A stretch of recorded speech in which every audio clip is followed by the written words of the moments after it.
मराठा आरक्षण जनजागृती आणि शांतता रॅली या ठिकाणी संपन्न होते। नांदेडच्या रस्त्यावरून आज लाखोच्या संख्येने मराठा बांधव नांदेडच्या रस्त्यावर उतरलेत। मराठ्यांचा प्रत्येक मोर्चा हा लाखोच्या संख्येनेच होतो, यामध्ये काही शंका नाही। आपल्यासोबत लोह्याचे मराठा बांधव आहेत, मराठा तरुण आहेत, जे लोह्याच्या चळवळीमध्ये लोह्याच्या मराठा आंदोलन चळवळीत सक्रिय सहभागी असतात। आपल्यासोबत योगेश पाटील आहेत। योगेश पाटील, मराठा आरक्षणाचा जो काही आंदोलनाचा लढा आहे तो लढा अंतिम टप्प्यामध्ये आलेला आहे, तर या अंतिम टप्प्यामध्ये 14 जुलै नंतर सरकार मराठ्यांना ओबीसी मधून आरक्षण देणार असं चिन्ह दिसते का? निश्चितच, कारण ही रॅली तुम्ही पाहू शकता की नांदेडची अशी विशाल अशी रॅली आहे आणि सरकारच्या काळजाला धडका भरवणे अशी विशाल रॅली मराठा बांधवांच्या जरांगे पाटलांच्या मार्गदर्शनाखाली काढण्यात आलेली आहे। तुम्ही पाहू शकता की सरकारची झोप उडाली असेल, त्यामुळे निश्चितच येणाऱ्या 13 तारखेला सरकार दखल घेतल्याशिवाय राहणार नाही अशी आम्हा मराठा बांधवांना शाश्वती आहे। म्हणजे मराठा बांधवांची सरकार दखल घेईल या पद्धतीचे। त्याबरोबर आपल्यासोबत पवन लोंढे आहेत। दादा, पवन पाटील, मराठा आरक्षणाचा आतापर्यंतचा लढा बघायला गेलं तर आरक्षण का गरजेचं आहे आणि आरक्षण ओबीसीतूनच का पाहिजे?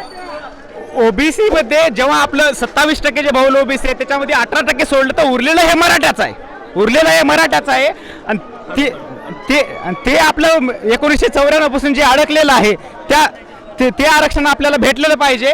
मेन म्हणजे आपल्याला शिक्षणात पाहिजे। शिक्षणामध्ये बघत असाल किती लाख रुपयाचं डोनेशन भरताय, कोणता विद्यार्थी कितीला लागते।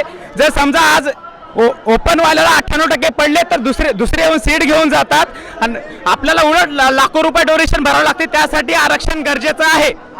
शिक्षणामध्ये जे ओबीसी आरक्षण आहे ते आम्हाला पाहिजे। हे 10% आरक्षण टिकत नाही हे आम्हाला सर्व मराठ्यांना माहिती आहे आणि आम्ही ओबीसीतून मराठा आरक्षण घेतल्याशिवाय आता शांत बसणार नाही आणि सरकारला पण दिल्याशिवाय पर्याय नाही। एकच विनंती सरकारला 13 तारखेची वाट न बघता त्यांनी आजच्या आज ओबीसीतून मराठा आरक्षण जाहीर करून सगळे सोयरा कायदा लागू करावा ही एकच विनंती करतो। आपल्यासोबत मराठा सेवक आहेत। तुम्ही मराठा समाजाचे सेवक म्हणून काम करताय। या रॅलीमध्ये तुमचं काम हे अतिशय उत्कृष्ट दर्जाचं आहे। शांतता सुव्यवस्था राखण्याचं काम आहे। पोलिसाच्या खांद्याला खांदा लावता हे काम करत असताना कोणती भावना येते? आम्हाला उत्कृष्ट भावना येते। आम्हाला एक असं वाटते की आमचा समाज सुधारक आहे, त्यातल्या त्यात आम्ही स्वयंसेवक आहे। प्रत्येक गोष्टीला आम्ही सहकार्य करतो। ॲम्ब्युलन्स असो का महिला बंधू भगिनी, प्रत्येकाला त्रास न होऊ देता आम्ही कार्य करतो। आता कसं झालंय, पहिल्याच्या वेळी काही राहिलं नाही, जमीन कमी झाली आणि आता शाळेत फी सुद्धा बरं आहे, इतकं कंडिशन खराब झालेलं आहे। मराठ्यांना आरक्षण मिळालं। सर, 10% आरक्षण ऑलरेडी दिलेलं आहे, तरी पण ओबीसी मधून आरक्षणाची मागणी का होते? मराठा समाजाची गेल्या 30 ते 35 वर्षापासूनची मागणी आहे की मराठा समाजाचा सरसकट ओबीसी मध्ये समावेश करावा। काँग्रेस राष्ट्रवादीच्या काळामध्ये सुद्धा मराठा समाजाला आरक्षण दिलं होतं, पण तेव्हा सुद्धा मराठा समाजातील विधितज्ञांना सांगितलं होतं की हे आरक्षण टिकणारं नाही। पण त्यानंतर भारतीय जनता पार्टी आणि शिवसेनेचं जे महायुतीचं सरकार होतं त्यांनी सुद्धा मराठा समाजाला आरक्षण दिलं होतं। जे काँग्रेस राष्ट्रवादीनं दिलं त्याच्यानंतर भारतीय जनता पार्टी आणि महायुतीनं तेच आरक्षण फक्त नाव बदलून दिलं।